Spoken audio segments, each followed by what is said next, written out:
Hello, and welcome to this talk I'm giving for VIDICON Festival 2021. I'm Tim, and this is Evie.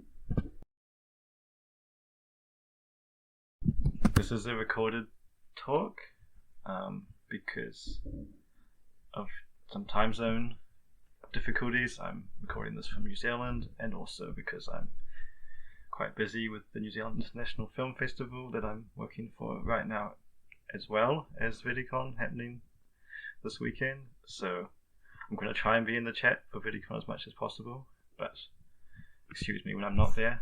But yeah, you can write to me anyway with any questions or feedback, even if I'm not there at the time this plays.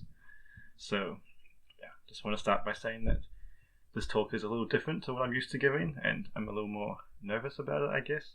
Usually I'm teaching how to use a certain software, or I'm explaining some technical details of a project or a circuit that I'm working on. This is a bit more personal. It's about, dare I say, a meta idea that I've had bouncing around in my head for years, and it kind of touches upon a lot of the creative work I've been doing or been thinking about. So yeah, it's kind of talking about some semantics, there's some philosophical and ethical musings, and yeah, a fair bit of rambling. So in spite of this, what I'm talking about is embarrassingly common and simple, and that is basically that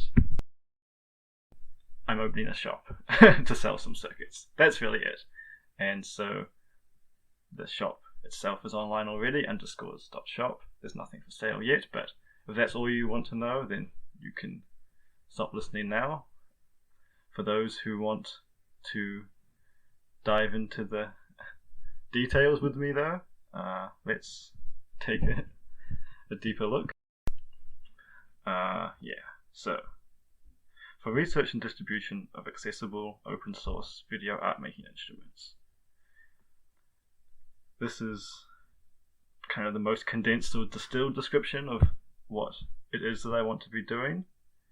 I guess you could call this like a mission statement. And yeah, the talk will kind of focus on this and picking apart different aspects of the statement and elaborating on what they mean in practice, with a few detours along the way. So let's start. Open source. Now, I could do a whole talk about open source, what this means and how it came about, but for this talk we're only going to have a quick overview. So the idea of open source comes from the free software movement, which is basically the idea that when you own a piece of software, you should have the right as a user, or the freedom, to use it, to study it, to copy it, and to improve it. And this might seem radical if you are used to the way we consume software today, which is usually as a black box provided to us, but not necessarily for us, with no windows to see into the inner workings of the software, or any power to influence how it runs. But actually this paradigm of openly sharing the source and building upon each other's work has been central to the birth of computing. This is how academia functions, more or less, and it's only relatively recent, i.e. in the kind of 80s, when personal computers were becoming more common and big corporations like Microsoft saw profit in distancing the user from the developer, that they lobbied to tighten the copyright laws, restricting the freedoms that were once assumed with owning a piece of software. So that's where the free software movement came from in the 80s, trying to preserve this right. And what we're talking about more about today, which is the open source hardware movement, kind of came from these roots, but has a more recent sort of history coming about or becoming popular in the last 10 years or so. Open source hardware, is really talking about who has the right and the knowledge to manufacture machines. So open source hardware products are products that have blueprints made publicly available so that anyone can study, make, modify, and develop them. These are just a few examples of open source hardware. This is the RepRap, which is a self-replicating 3D printer. You can use a RepRap to print another RepRap, and so on. Arduino, which is an open source microcontroller that's hugely popular with makers, and this popularity mainly stems from the fact that it's open source, the fact that anyone can develop add-on extensions called shields for the Arduino. That means you can customize it to be useful in almost any context. Reform is one example of a fully open source hardware laptop, which is starting to become a bit more common these days, although they're still pretty experimental. And finally, this project, the open source magnetic resonance imaging project.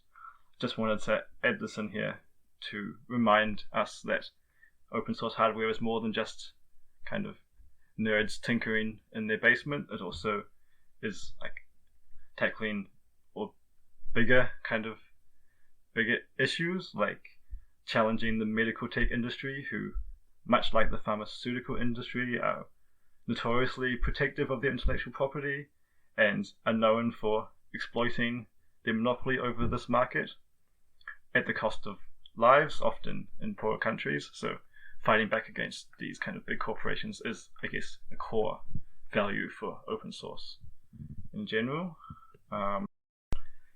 This, I quite like this diagram that kind of shows the freedoms of open source hardware, and then how that relates to, how that actually relates to in practice. For example, making available the schematics corresponds to the freedom to study, and also making available the CAD files, the freedom to modify, and so on. It's also important to remember that being open source is more than just sharing your code or blueprints. A lot of it has to do with making available documentation so that people can reproduce the hardware that you've published. Okay, so back to the mission statement now, and we're going to take another kind of side alley before getting to the meat of this talk, and that side alley is thinking about accessibility, or in particular, how accessible is video hardware. So to touch on this, I want to just talk a little bit about my personal history with video instruments. And although this is important, I think, to explain how I got to what I'm going to talk about, I also don't really like talking about myself that much, so I might just go through this a bit fast. Sorry. I got started in 2014. I was a student, studying mathematics, but interested in film and experimental film, and kind of got sucked into this rabbit hole of video art and video synthesis. So I read a lot on the Muff Wiggler forums about LZX and about modular synths. Many people kind of cross over into video synths from the world of electronic musical instruments. They sometimes already know a lot about modular, but I didn't know anything about this. I just had an interest in weird and experimental film and wanted to know how to make some. So in those days it was I guess I started by playing around with Panasonic video mixers and camcorders, CRT TVs, all the sort of things that you could find then on the second-hand market. My first kind of dedicated video instrument was a 3-trins RGB +1C. But as a student at the time, I was more interested in DIY because that was what I could afford. So I was building some glitchy op-amp circuits inspired from Carl Klomp's website. Also, I was doing the classic VGA hacking with cheap composite to VGA converters, which is still, I'm happy to see, a popular kind of entry into video art making today. Cracked RayTube was a great kind of source of inspiration and information for me then. And a lot of reading about media art history from Chris King's Video Circuit blog, which is just there's so much information. And on there, I didn't actually discover the associated Facebook group for this until much later, but that also is a great well of information.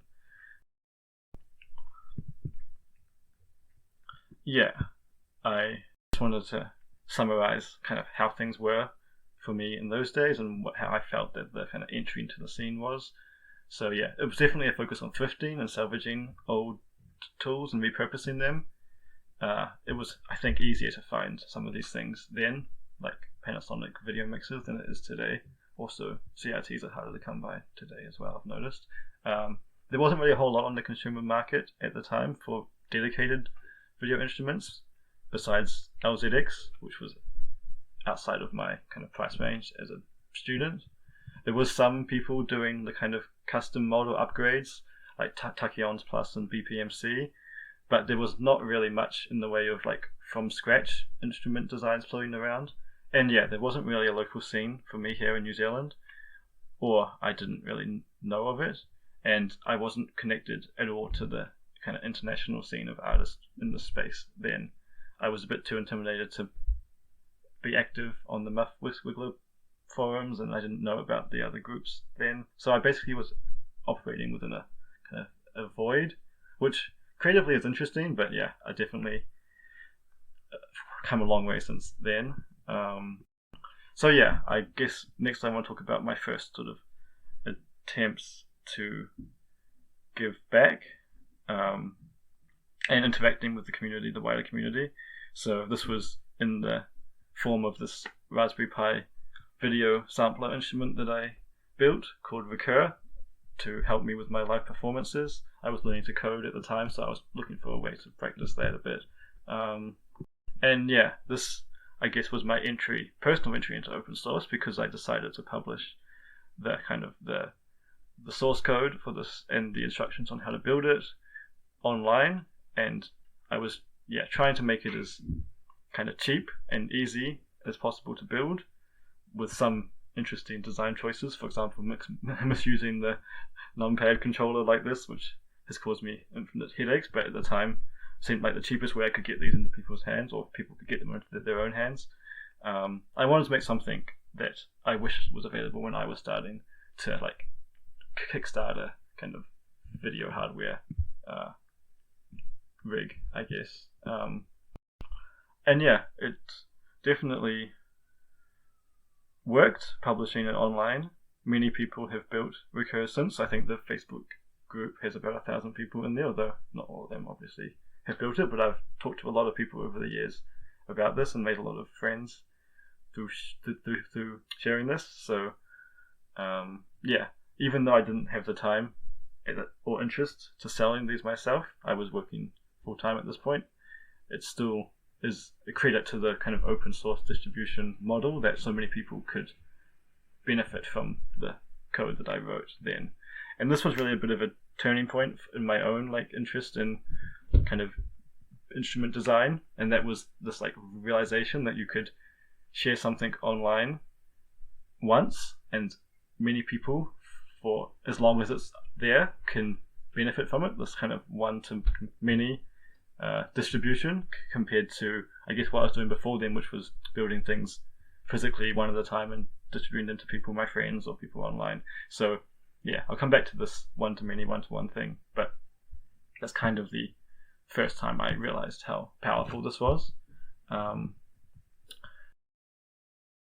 Next for me was, I guess every talk that I give, I try and mention signal culture, just because my time there was such a formative experience as an artist, and it really was like going from, as I said, like no local scene in New Zealand, having never really spoken out loud to other video artists about the stuff, to being landed right what felt like in the middle of the universe, to, you know, being immersed in what's happening in New York in general, but yeah, also in Owego. This is, if you've been to Cineculture, you might recognize the Video King Superstore. But yeah, after spending some time in New York, I moved to Berlin in 2018, and this was the start of some new projects. One of them was with my friend and collaborator Gogana. We designed kind of a Recur spin-off that again was designed to be built together in group soldering workshops. It was again an attempt to kind of make video instruments a bit more accessible, so distilling some of the more complicated parts of the interface of the Recur and putting it into like a more kind of playful and almost Game Boy like form factor, which was making it less intimidating to get started with. These workshops were really fun, and this was another kind of turning point for me. I discovered that I really enjoyed this aspect, like the workshop, meeting people in physical spaces. I was involved with my friend Gilbert. We did this Video Circuits Berlin kind of community meetup, which was a really fun way to meet people in real space. Did a residency at the Fubar Festival, which is a glitch art festival in Croatia, which was a great way to interact with other artists. And took the workshop, the recurboy workshop, also to Corexal Art Space in LA. So I've made so many friends through this. I find that the workshops as a setting is more conducive for kind of connecting with people than like performing or exhibiting art. So I really found this was something that I wanted to spend more time on. And also at this time I was working full-time writing Python, so my interest in writing Python for the Recur project kind of waned. But also I got more interested in kind of the hardware side of things, so designing circuits and KiCad instead. And then 2020, this was, I guess, right when I discovered that meeting people in physical space and running workshops was my happy place. This was exactly when the whole world shut down, and we all retreated to online spaces. I, as most people were, feeling isolated, more isolated than usual in 2020, and also starting to feel a bit more paranoid about big tech. This was, I guess, the height of the Trump administration. The Black Lives Matters protests were just kind of on the horizon, and it felt like everyone retreating online but being forced into the arms of Facebook, etc. was just a bit of a ticking time bomb. So this was around the same time that some friends and I decided to create scanlines.xyz, which is an online community space for DIY audiovisual and electronic based art. We kind of self-hosted this, and it's built fully on open source technology. It's funded by donations from the community, so there's no dependency on adverts or other ways to sell data, etc. And this was a really fun time for me, kind of leveraging my day job work experience as a back-end software engineer to build something that I really cared about with others, and got kind of quite invested in setting up open and ethical alternatives, for example streaming and for video hosting. Able to modify and improve these services to work and to benefit the specific needs of the video art community. This was again what is the power of open source. You can give back to the communities by iterating on things and improving things. Then I guess after a year of this, I accidentally ended up moving back to New Zealand while I was waiting for the European winter / the heavier COVID lockdowns to pass. And then my job in Berlin was just less fun when it was all online, and my mental health, I think, was taking a toll from being so far from home and from the prolonged isolation. So being back in New Zealand was just so much better for me. And once I finished up my job in July this year, I had some more space to consider what I was going to do next, and that, I guess, is going to lead to what I'm getting to finally talk about here. But first, let's just kind of summarize. How accessible is video hardware? I'm not going to answer this directly, but I just want to talk about a few factors. So, affordability is one factor, and this was probably the most important one for me when I was getting started. I just didn't have the money to buy the tools that I wanted then, and there wasn't much things for a price range that I could afford. But as I've sort of kind of spent more time in this space, I've realized that it's more than just affordability. So yeah, availability is another big factor for access to this scene. So, for example, if you live in the US, probably you can find Archer video enhancers on Craigslist for $20 or $50, and this is an entry point into modifying or acquiring tools that can help you in your art form. But in New Zealand, there isn't so much of a used market for this kind of video tech, and also I've talked to people in other places like Eastern Europe and parts of Asia where you just can't buy things secondhand the way that you can in some places. So yeah, it doesn't matter how affordable it is if it's not available to you. The other thing about availability is also, like, for example, when I published the Recur project online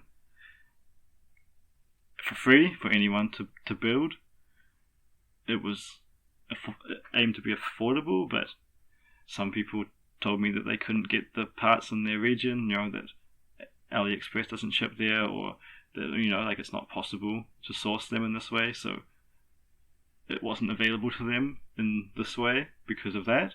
Also, it's to do with time and knowledge, and like for me, like learning how to flash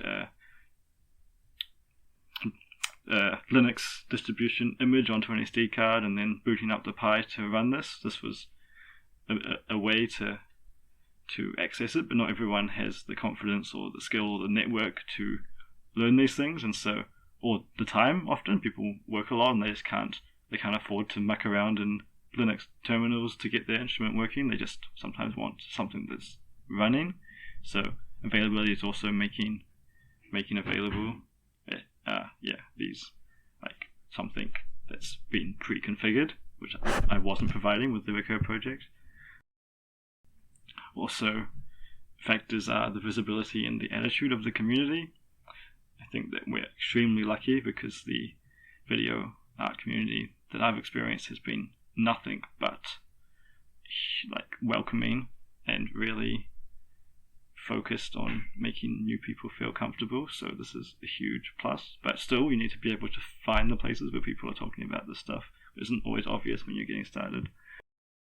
And yeah, educational resources.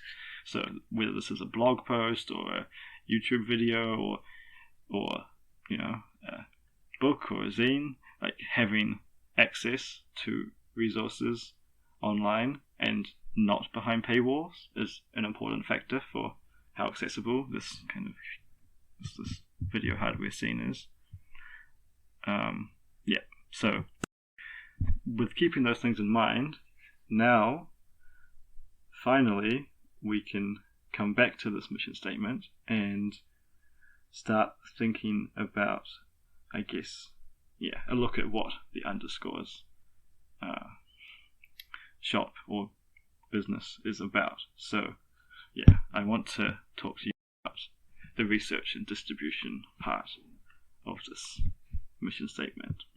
So I feel like usually in business these things are tightly coupled and you might not even be distinguishing them in your day-to-day work.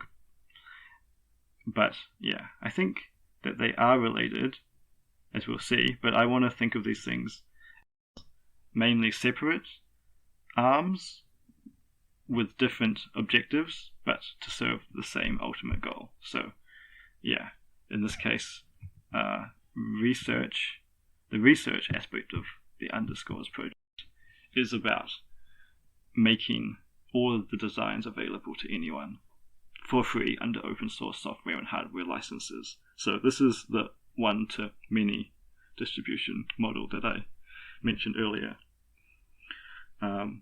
Whereas the distribution is about, distribution of circuits as PCBs, kits, and assembled units provided as a service. So one-to-one kind of access to these projects at varying stages of kind of completeness.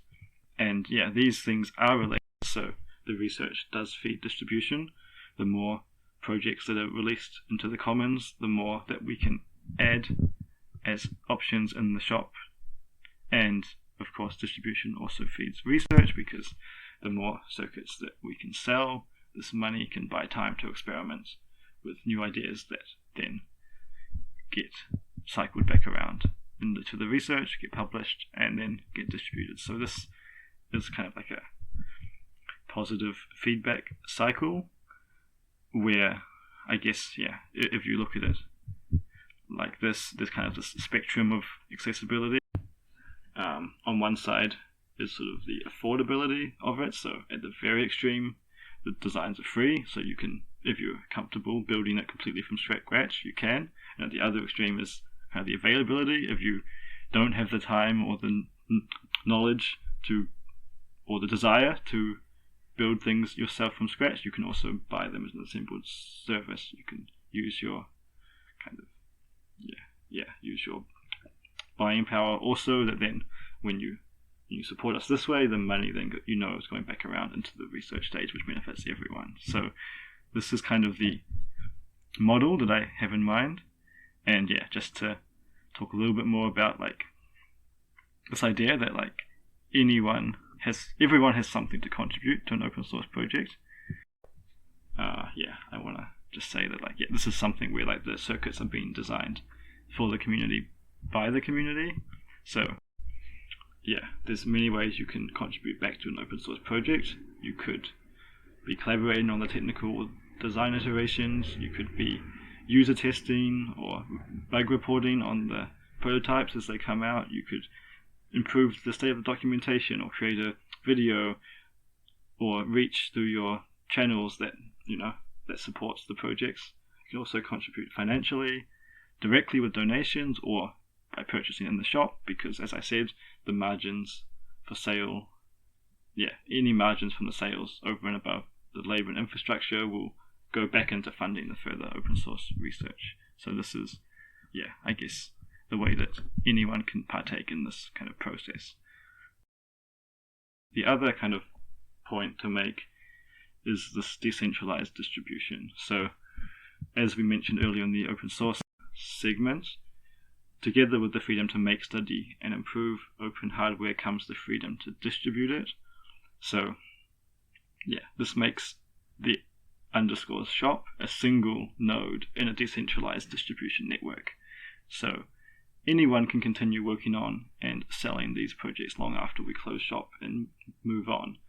By definition of being open source, anyone has the right to distribute the projects that we make. So the value that we create now doesn't end when I move on or lose interest. It will be there for anyone to pick up and to distribute themselves.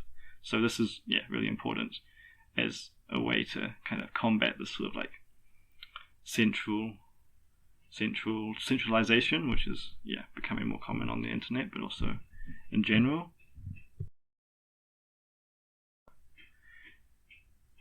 So that's kind of the core kind of business model or idea that I have for this.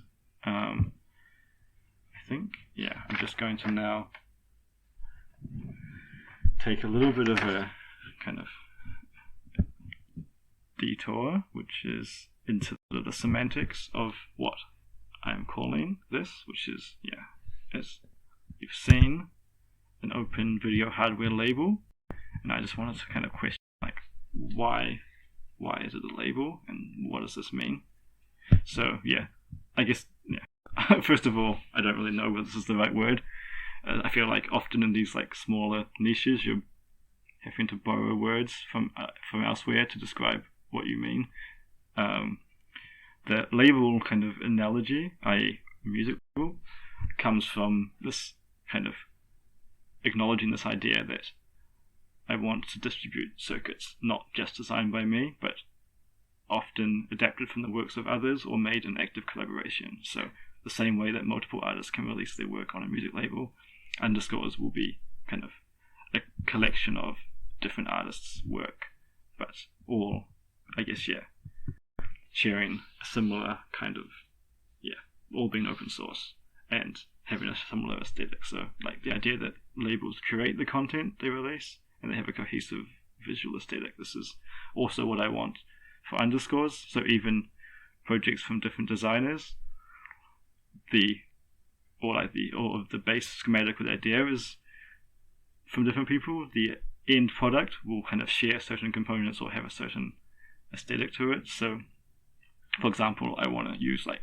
the same footprints for all of the RCA ins and out sockets, or the same types of switches or knobs that you source from the same places, which just make, for me, the distribution logistics easier, but also for others, you can bulk order parts, which you can then share between different projects, or you can, like this kind of curation, I guess, in the design of the circuit is also part of what makes it a label. And I guess like just to reiterate, like obviously I only want to be releasing things on this label that's open source, but also I guess the focus is on this like accessibility, so like more on like entry level designs than on like really really professional and potentially expensive like tools, which I think there already are some really good examples of this on the market. So I'm kind of trying to fit a particular niche, and this is also about like making available things that are not currently, or releasing ideas that I've worked on or worked on with others. So I'm not interested in, for example, competing with active artists who are already distributing their projects. But if someone built something and gifted it to the commons, which they didn't want to distribute themselves, then we could talk about how we could make this fit in with what we're doing. So I really am open to creative collaborations with other people who are interested in open source hardware. And then this, I guess, is also an interesting question that I kind of grappled with when thinking about this idea, which is how can you compensate the artists who are gifting their work to the commons? So just to like give a little bit of background, like the way that like a traditional record label works more or less is that they are paying their artists in exchange for the intellectual property. But since Underscores is distributing open source projects, which the IP has already been kind of gifted to the community by giving it an open source license, it's not really possible for the label itself to pay for this. And even if it was possible, it's really difficult to determine how you would compensate artists for their contributions to open source projects, because most open source projects have many people contributing and doing lots of different things. So someone might be working on the circuit, someone might be working on the documentation, someone might be testing it. There's not really an easy way to divide up the money being made from it, even if there is money being made, which often is not much. So this is a hard problem, but it still feels necessary to have some way to give back any profits that are being made.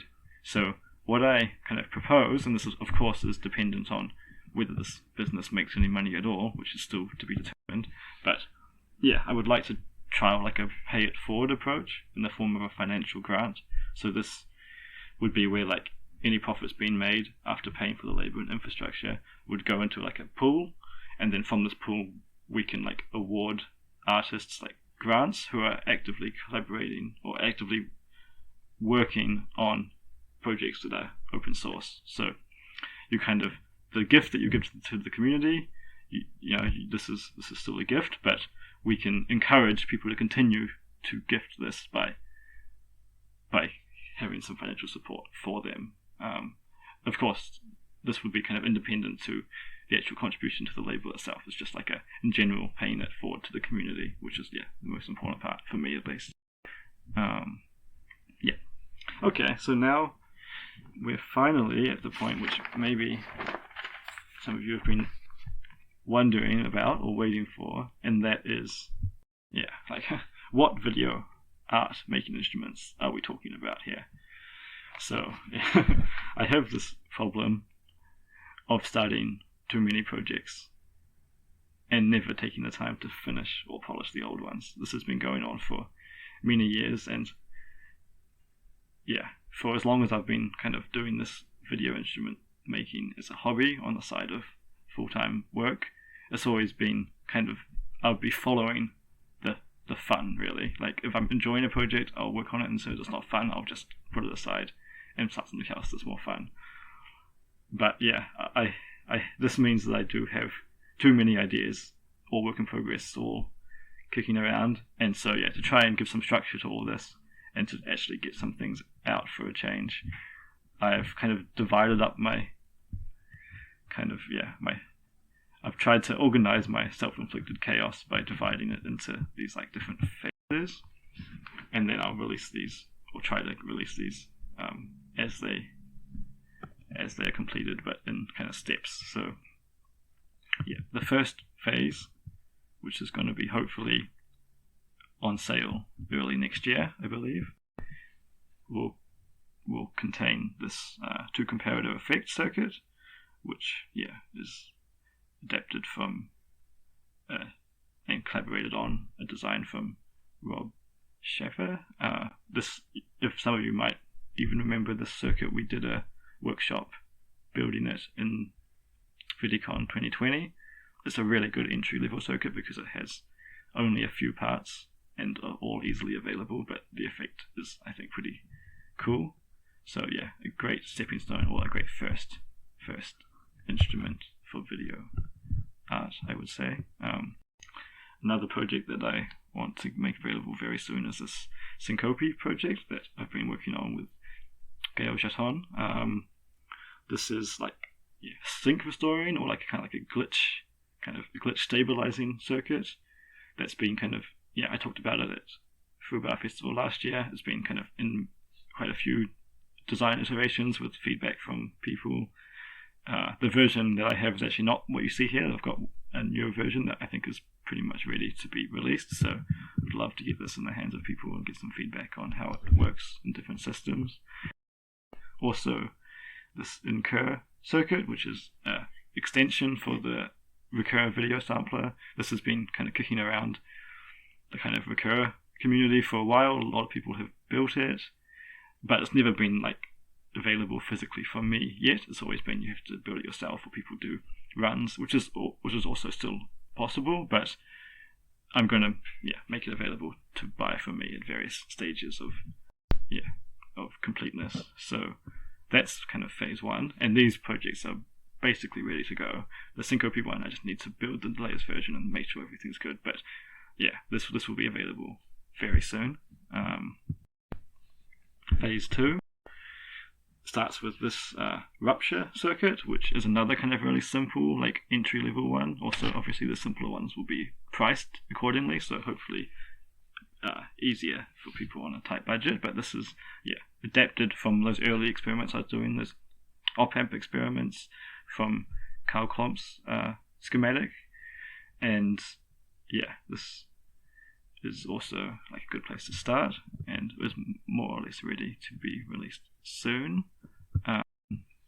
Transcribe, a little pet project that's been ticking along in the background for me for a while now. This is a MIDI to RS-232 serial protocol bridge, so it's intended to bridge the old style communications to old video mixers or video switches, or anything basically that precedes kind of modern MIDI use, and allow those instruments to be kind of sequenced or really kind of performance ready by interfacing it with MIDI, which is what you would commonly use in sequences or modern like Ableton or other DAW software. So this is like a project which is coming along really well. I've had good success with some testing on different devices, and just need to tidy up the code and do one last version before this will be ready to be released soon.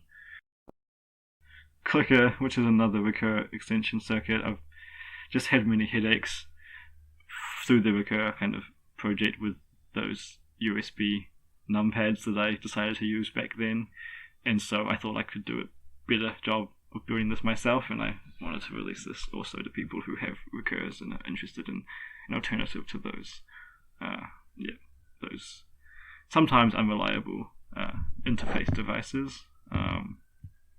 So that's phase 2. This will definitely be coming out in the first half of next year, because these projects also are much closer to being finished. And then phase 3, this is where it gets a bit kind of ish. I don't really want to promise too much at this far ahead, because these projects are a lot more in the sort of development stage, but I just want to talk about them anyway. This is the 2.1 colorizer circuit, which I've adapted from another Rob Schaffer design. It's a little more complicated than some of the others we've seen. You can see there's quite dense the parts, but I'm really excited to share this, because I think the effects are really cool, and I've had some quite good success recently testing this, so hopefully the new revision will be looking quite good. Chroma Luma invert circuit. You can kind of see how experimental these are just by the pictures or the wires coming off of them, but this is me kind of thinking a bit more about another circuit which Rob Schaffer designed and we've talked about a bit, and I'm really happy to to try and adapt this into what I think would be quite a useful and interesting video instrument that still is like made from parts that are quite accessible and affordable. So watch this space. And finally, this Converge semi-modular RGB video synth. This is one of my kind of oldest projects. I've been working on this on and off for a long time, and I am a bit hesitant to say too much about it because I can never get it to work the way I want it, and I keep on putting it in the too hard basket and then coming back to it because I think it's a cool idea. But it's based around the AD724 RGB to composite encoder IC, and I wanted to make like a kind of hacky video synth based on this. I hope that maybe with some help I can get this working to a point where I can release it soon as well. So those are like the kind of projects that I have like kind of a bit more set for Underscores, but there's many more ideas that I have in my mind or in various stages of collaboration or various stages of work in progress. I'm not going to talk about these, but just to show you a few examples of ones that have actually been printed and prototyped. Here are a few ideas. Maybe not all these will make it or be open source in the end, but these are just some ideas. There's also lots more in my head. And finally, I just wanted to mention Recur, because I haven't like explicitly said that this will be available to purchase from me in the shop yet. I still am undecided about whether I want to sell Recur in the state that it's in. I kind of burnt out on that project a bit and lost a bit of interest.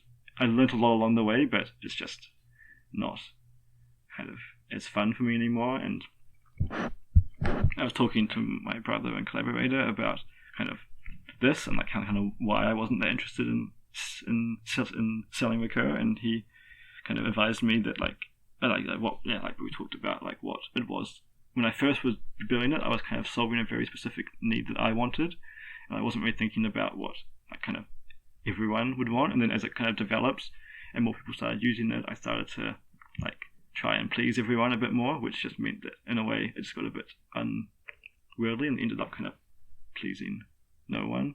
And so what we decided we should do is just like try and go back to that first sort of idea, like take what I've learned, make a new Raspberry Pi video instrument that's like just optimized for how I use Recur and how I would like it to be used.